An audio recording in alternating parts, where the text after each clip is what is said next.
Тарихи қарар. Украина Юқары Шурасы президент Володимир Зеленский тақдим еткен тамыр халықлар аққанда қанунны қабыл етті. 325 халық депутаты қол тұтты. 5 депутат рей бермектен вазгечкен. Оппозиционная платформа «За життя» фракциясы рей беруде асла иштирак етмеді.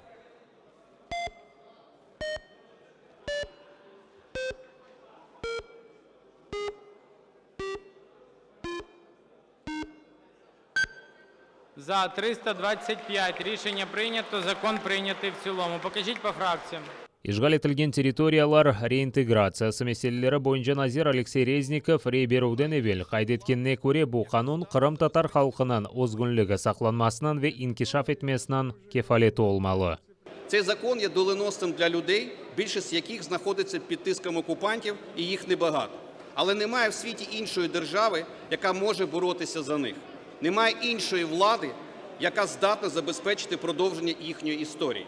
Ми можемо дати сигнал, який поверне надію багатьом, а в підсумку сприятиме повернення Криму та Севастополя. Русия тарафдары күчлерінің қаршылығы олғаны үшін парламентнің дегер чағыруларында тамыр халықлар аңламыны біле белгілемеге чаресіз едідей Қырым татар халқының лидері Мустафа Джемилев. Про права коренных народов стало можливим говорити лише після Революції Гідності в 2014 році. І першим таким актом стала постанова Верховної Ради від 20 березня 2014 року під назвою «Про заяву Верховної Ради України стосовно гарантії прав кримськотатарського народу в складі Української держави». Голос фракциясындан халық депутаты Рустем Умеров бұл қанун қабыл етілмесі тарихи вақиядей. Қырым татар халқы қанун қабыл етілмесі үшін онларca yıl devamında күрешті деді. Мають такий закон. Ми приводимо законодавство України у відповідність до міжнародного законодавства. Сьогодні дуже історичний момент. Ми 30 років чекали на цього. Як людина, яка приїхала в віці 9 років, от мені вже 39 років, от 30 років ми і чекаємо його. Қанун қабыл етілмесіне қол тұтмақ үшін бірчок халқы депутаты чықыш япты. Слуга народа фракциясындан халқы депутаты Виталий Безгин кезлевден. Русия пропагандасы русларны украинлерінің бұйық ағасы кібі көстермеге тырышып, Қырымда яшаған халықлар арасында душманлық ярата еді дей. Ишгалесе тамыр халқының ақлары қоршаланма сиясеті олмағаны үшін олды деп сая. Він визначає кримських татар, караїмів та кримчаків як корінний народ. Він допомагає захистити їх мовні, культурні та інші традиції. Він допомагає їх органам отримувати державне фінансування і допомогу з донорських структур.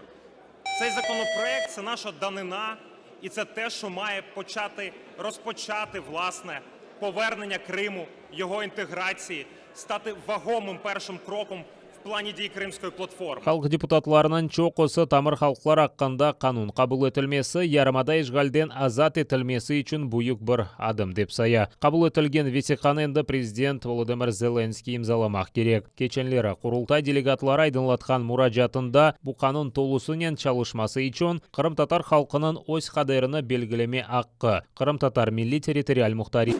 Сияси мабуслер терроризм ве экстремизм аққында лаф еткеніне ешітмеген туплашуларда тек ислам дені аққында лаф үрсетілген. Бұны Русияның Женеберби махкемесінде Озыны Фаритов кібі танытқан ғызлы шаатқа береткен. Рус махкемесі бұқынлері Ахмеджетте тұтылып Хизбут Тахрирге алақасы бар деп терроризм ве Русияда әкиметні күчнен запт етмейін тұлбында қабатланған 25 Қырым татарының давасына бақмақта. Кеченлері сұрғыдан кешірілген сөздек ғызлы шаат Рамазановты айны танықлық берді дей адвокатлар. Имайжилер ғызлы шаат кім олғаны ачықланмасына талап еткен, ама махкемежілер қаршы чықты. Санкедерсің оңа телеке бар екен. Имайжилерінің сөздеріне көре бұл шаатның сорғысы июльнің 27-сінде девам етмелі. Этого секретного свидетеля допрашивали по видеоконференц-связи из какого-то из судов, что я считаю, и мои коллеги считаем, конечно же, нарушением, потому что секретный свидетель должен доставляться в здание суда. Первое ходатайство о том, чтобы была раскрыта личность данного секретного свидетеля, потому что в соответствии со статьей 11, частью 3 Уголовно-процессуального кодекса должны быть исчерпывающие основания для засекречивания свидетеля. Это угроза жизни и здоровью его, либо его семьи и имуществу, этому должны быть фактически фактические доказательства. Однако в материалах есть только заявление этого свидетеля, что он просто опасается за свою жизнь и здоровье, и ничем это, как требует того закон, не подкрепляется. Я задал вопросы, касающиеся терроризма, экстремизма. И слышал ли данный свидетель о чем-либо касающемся там захвата заложников, уничтожения там зданий, подрывов там зданий, захватов зданий государственных учреждений. Он сказал, ни о чем таком он не слышал. Он был на собраниях, как он говорит, конспиративных, где обсуждался ислам, где говорилось о создании халифата, обсуждались общеисламские темы и так далее. Терроризмге алакам yok. Керчек террористлер bu ФСБ хадимлері. Бұны ұйдырылған чақмағанлық давасы черчевесінде қабатланған Айдер Аблякимов айтты. Судақнан ишгалжілер махкемесінде махкеме мұнақашалар өткерілді. ФСБ версиясына көре Аблякимов Санкидерсін ИГИЛ сыраларына қошылған Насылдыр Умиджон Дададжанов иле ичтимай ағларда мектуплешкен аққында Русия оқу қорыжы органларына хабер етмеген. В своем последнем слове я озвучил, что никакого отношения к терроризму не имею, и весь мой братский крымско-татарский народ тоже никакого отношения не имеет. И все сегодня наши братья, которые сегодня сидят в тюрьмах, незаконно осуждены, оставлены семьи без отцов, тоже незаконно осуждены. Настоящие террористы – это сотрудники ФСБ и все их помощники, которые фабрикуют дела и незаконно судят крымско-татарский народ. Адвокат София Шабанованың фикіріне көре, қабатлайжы тарафы Аблякимов қабатлы олғаны ичте избатлап оламады. Дава уйдырылған дейчунке Дададжанов бұл керчек инсанмы, оны ерде бұлынғаны шымды сағмы, йоқмы ичте белгілеп олмағанлар.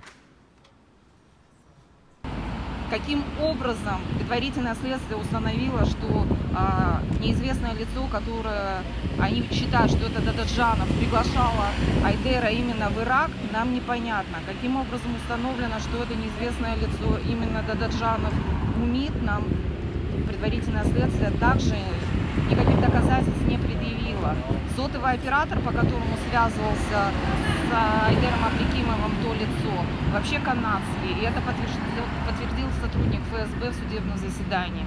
Кроме того, с этого же телефона выходили на связь с Краснодара, с Киева, ну никак не с Ирака. Кроме показаний каких-то там свидетелей о том, что они именно Дададжанова в Ираке видели, других показаний нет. Сестра Дададжанова, Едгарова, сказала о том, что последний раз его видели торгующим мясом в Турции. Будава бойынша ишгалжілер кечкен сене августын 31-ында кечірілген полис тарамалары нәтижесінде сейтлер ичкеве судақта яшаған 4 қырым татарына тұтып, эпсіні чақмағанлықта қабатлады. Ички район махкемесі Энвер Топчиге 40 000 рубле жөреме белгіледі. Сейтлер район махкемесі Дайдер Кадыровны қабатлы оларақтанып 30 000 рубле пара жазасыны белгіледі. Судақнан ишгалжілер махкемесі Серидван Умеровқа 30 000 рубле жөреме белгілеген еді.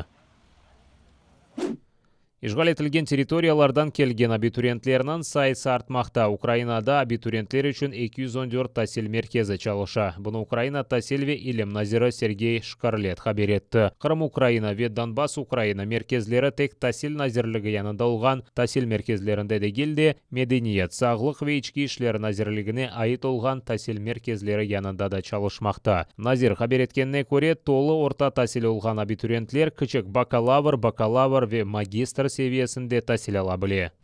Путин ресми шекілді Кереч боғазына блок етмеге изін берді. Русия президенті Кереч боғазы акваториясы қанунсыз құрылған Кереч көпірі ве энерго көпір районына Росгвардияға қорумаға авали етті. Путиннің ферманына көре ишгалжелер ордусына акваторияны қыршавда тұтмаға. Кечмеге тұрышқан гемелеріні ишгалжелер сарып ала біле. Евел Америка Бірлешкен Девлетлері ве ОБСЕ Русияны Кереч боғазы блок етілмесінден вазгечмеге чағырған еді. Кеченлері Кереч боғазы янындан Филимен Карби деңіз құветлерінің фрегаты кечкені вақыт Русия қырыжы учақлары геміні ұжым еткеніні тақлит етті. Филимен қыраллығының мұдафан әзірлігі бойлы әрекетлеріні ичбір эсассыз таны. Москвада гривна қолланылып, сарымавы байрақ ел перереді. Украина президенті Володимир Зеленский Русия президентінің ұжымына жауап берді. Владимир Путин түневінкі жанлы қонышыбы девамында украинлер ве руслар бір халық деді. Санкт-Петербургтың Украина ел басшылығы олар арасында кергінлік доғырта ве музакереге азыр дегел деді Путин. Президент Зеленский есе қабатлауларыны рет етіп, елларымыз айырылды деді. Давайте нарешті розставимо крапки над «і». Ми точно не один народ. Так, в нас є багато спільного. У нас спільна частина історії, пам'ять, сусідство, родичі, загальна перемога над фашизмом і загальні трагедії. Але ми, повторюю ще раз, не один народ. Були б одним народом, то в Москві швидше за все ходіли б гривні, а над Держдумою майорів би жовто-блакитний прапор. Тож точно не один народ. У кожного з нас свій шлях. Артиллерия, БМП ве дронлар. Ишгалжилер 9 кере азақ денізінден башлап Луганск вилаетіне қадар тұрған Украина арбелері позицияларын үжім еткен. Донецк вилаетінде Новгородская қасабасы янада тұрған арбелер позициялары 82 калибрлы майнлар ве пиядежілерінің арби машиналары бастасымен үжім етілген. Водяное, Золотое, Новоселовка ве Пивденне қасабалары янында ишгалжилер чешет калибрлы граната ве құршынаты жетерті батлары еле үжім еткен. Екінші күн ишгалжилер Луганск вилаетінде жебес сызығындан Арлан 10 пилотсыз учу алетіні кешірежек олған. Ләкин Украин мұдафачылары аппаратны зарарсыз алға кетіріп түшірген. Кеже ишгалжилер да бір қач кере атышкес режиміні бозған. Біля населеного пункту Авдіївка збройні формування Російської Федерації двічі обстріляли українські позиції з мінометів 82-го калібру та гранатометів різних систем. Бойових втрат серед військових об'єднаних сил немає. На ворожі обстріли наші військові відкривали вогонь у відповідь. Українська сторона СЦКК оперативно реагувала на порушення через СММ ОБСЄ, використовуючи координаційний механізм. Ситуація в районі проведення операції об'єднаних сил повністю контрольована українськими військовослужбовцями. Сабық Русия женкебері Украина пайтақтында көчкен КШКБ ерлешкен. Украина телекөстілік қызметінің истихбаратқа қаршы бөлігі Киевде ишгалжилер тарафындан Украинаға қаршы женклешкен женкеберні тұтты. Яқаланған сөзді ЛНРның халқы милициясы сыраларында женклешіп ишгалжилерінің техникасына қызмет еткен. Ләкин біраздан Киевге көчкен КШКБ қайттан кечкен. Шымды мақсус қызметчілер Украинаның сербест қысмында душман вазифелеріні бежередімі yoqмы тешкірмекте. Яқаланғанына террористик тақым құрылмасында қабатлап сыңырлану тедбіріні белгі. Канадада аномаль sıcak. Sonki hafta devamında Britaniya Kolumbiyasının merkezinde olgan Littani bölgesinde uç rekord kaydetildi. Bazar kunu hava 46.6 derecege kadar kızdı. Bazar ertesi ise 48'ge kadar, salı kunu ise 49.6 derecege kadar. Bundan evvel Kanadada 1937 senesi sıcak rekordu kaydetilgen edi. O vakit termometrler 45 derece sıcak kaydetken.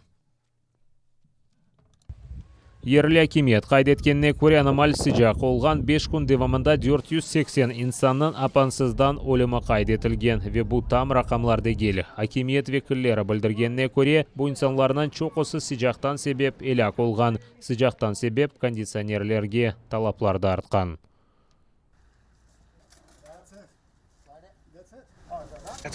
Кондиціонерів купують 4 рази більше, ніж зазвичай. У червні зазвичай немає такого попиту. Сильна спека настає тільки в липні або серпні.